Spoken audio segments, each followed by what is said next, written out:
we're looking at the moon quite quickly moving away from the sun there in Sudbury, Canada.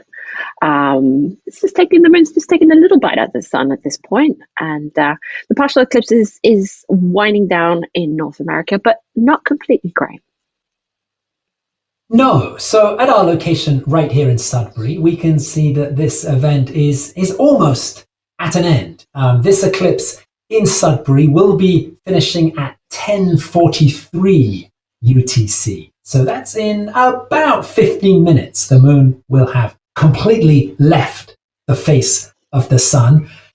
However, in other parts of North America, the event is still building towards its climax. We have some pictures from the very north of Canada, north of the Arctic Circle, from Inuvik, in the northwestern territories of Canada. And we're looking at a beautiful wide-angle image there. This is in the land of the midnight sun. After today's big partial solar eclipse, the sun won't actually set here in Inuvik until July the 19th. Wow. So they will have the sun with them for a few weeks yet.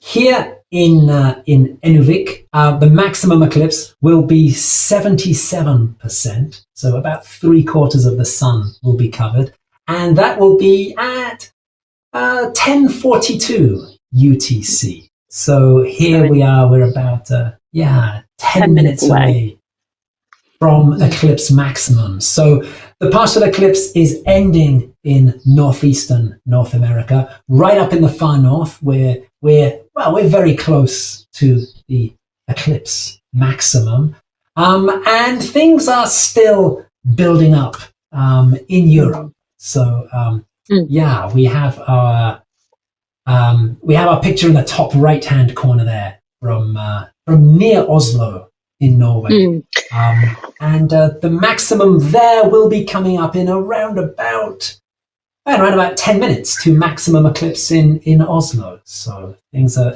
still in the first half of the eclipse in Northern Europe. Yeah, we can mention that we had to choose Oslo. Our timeanddate.com team was rushing around trying to find a spot, and they found some friendly people to help them set up, and they're in a place called Oppaker, which is an hour outside Oslo, but for all intents and purposes, for the worldwide audience, it's Oslo. But for us Norwegians, we like to be a bit more specific. So thank you to you guys there in Oppaker. But there's other special things about this eclipse. We were talking a little bit about the lunar eclipse and the solar eclipse, and that they come in pairs. But there's also something that was happening with the moon then. We've been talking a little bit about the moon being far from Earth, and that's why we have this annular solar eclipse. But during the lunar solar eclipse 2 weeks ago, it was fairly close, wasn't it, Graham? Right. There is actually a very interesting balance between these two eclipses that we've had. We talked a bit before about the alignment, that to actually have a total lunar eclipse followed by an annular solar eclipse, the alignment is only just good enough for each event. So 2 weeks ago, it was a very quick, very short total lunar eclipse. Today, it's an annular eclipse where the shadow is just skimming across the Arctic region of the Earth. But the other interesting balance between these two eclipses is, as you say, Anna, the distance to the moon. So 2 weeks ago, it was a total lunar eclipse. It was also a supermoon because the moon was particularly close to the Earth 2 weeks ago. Here we are. 2 weeks later, we've gone from the full moon of the lunar eclipse to the new moon of the solar eclipse, and the distance to the moon has also changed. And for this eclipse, the moon is further away than usual. And that's why this is an annular eclipse. That's why the moon is not big enough today to completely cover the face of the sun. And I think we have a little graphic that we can. Okay, well we've got one here down in the right down in the bottom left corner. This shows how the distance of the moon changes. So at its closest, to have a supermoon, the moon has to be within 360,000 kilometers of the Earth. Anything closer than that, and we call that a supermoon. Anything more than 405,000 kilometers, then the moon is smaller in the sky. We call that a micromoon.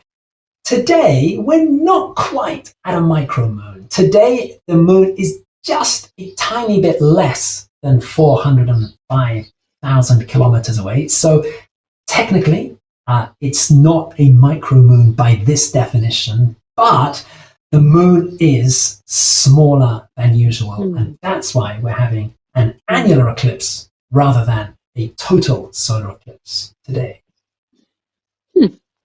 And they have names too, and we always get them mixed up. It's apogee and perigee. And apo, you taught me, apo is 3 letters. So apo are 3 letters in far. So apogee means the moon is far away. And peri means near. 4 letters, perigee, near. So that's my quick brain-boggling way to remember the difference between supermoon and micromoon. So at the moment, the moon is, thank you. So the moon at the moment is near apogee, right, Graham? At the moment, it's near apogee, right? Because, and in fact, here we have a little diagram now in the top right-hand corner that can help us with this. When we're talking about the moon being a bit nearer sometimes and a bit farther away at other times, it's because the moon's orbit is not a perfect circle. It is slightly oval-shaped or slightly elliptical. So today, yes, the moon is far, and FAR, 3 letters, that gives us apo for apogee. The moon is at its furthest point from the Earth. 2 weeks ago, for our lunar eclipse, the moon was there in the other half of its orbit, and then it was at its closest point to the Earth, and near, as you say, Anna, 4 letters, NEAR, gives us peri, gives us perigee, to describe the moon's closest point. Yeah, that diagram in the top right-hand corner, that explains why 2 weeks ago it was a supermoon lunar eclipse, and also why today, 2 weeks later, it is an annular solar eclipse.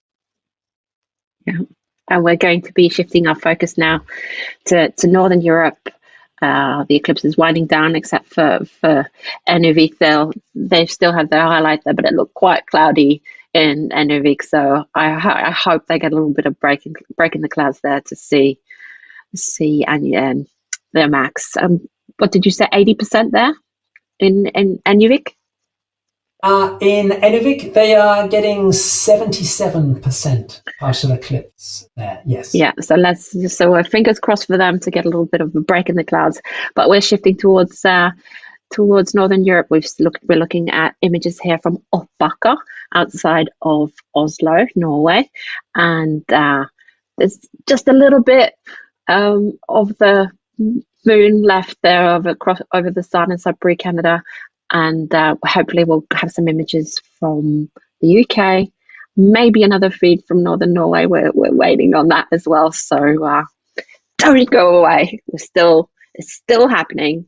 Go and check timeanddate.live. There's lots and lots of interesting posts in our live news feed there. There's images from people sharing their images on Twitter and other social media. So go and have a look, and we'll see you back here soon.